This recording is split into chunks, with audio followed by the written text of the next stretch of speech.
bobl, mae'r rali wleidyddol nawr drosodd. The rally is now over.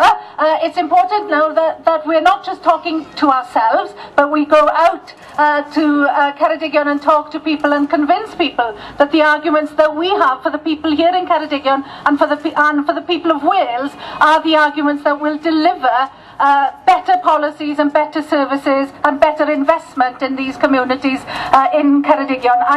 I've been outed as Penri James's chief fashion advisor, and I need to say that the first thing one local Aberystwyth man said to me this morning when I got here into Aberystwyth was that what we need for Ceredigion is not an MP who will go around every single coffee morning in this constituency. A taxpayer-funded coffee morning supporter. That is not what we want from an MP. We want an MP who will, yes, talk to the people of Ceredigion, who will deliver on behalf of the people of Ceredigion, and who will make an impact on behalf of Wales in Westminster. That is what we deserve and what we want as people here in Ceredigion from our MP.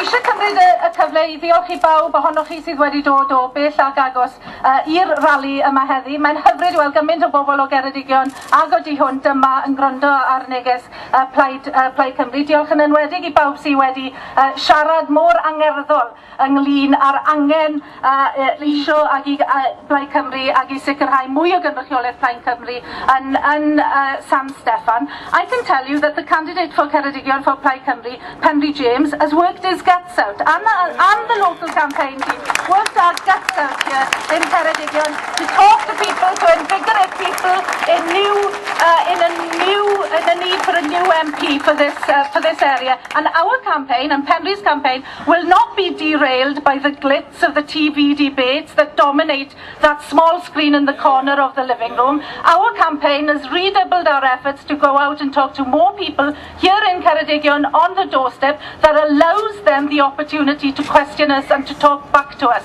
So it's not a one-way street of politics, but it is us communicating and talking to people here in Ceredigion. Felly, diolch yn fawr I chi am eich cefnogaeth mor belled. Darn o'r gefnogaeth I ni eisiau ddiwrthoch chi yw eich bod chi'n sefyll fan hyn ac yn gwrando ar bobl yn areithio.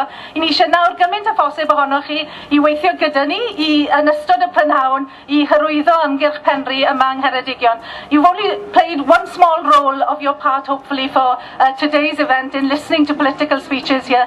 We want you now to join with us here in Ceredigion to go out and talk and meet with people on the streets and on their doorsteps.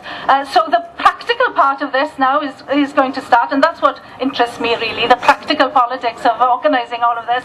And we will have, for those of you who are interested, we will have the ability to deliver leaflets and to canvass on behalf of people here in Ceredigion, and we'll have a van appearing here soon. Please don't all turn up at once, but we have work for all of you to do. Felly, gyda hynna eiriau, diolch yn fawr iawn I chi am eich cefnogaeth heddi, a diolch I chi am eich cefnogaeth eto I ddod dros y bythefnos nesaf yma. And remember, there's only one very short message. Pleidleisiwch Penri James. Plaid,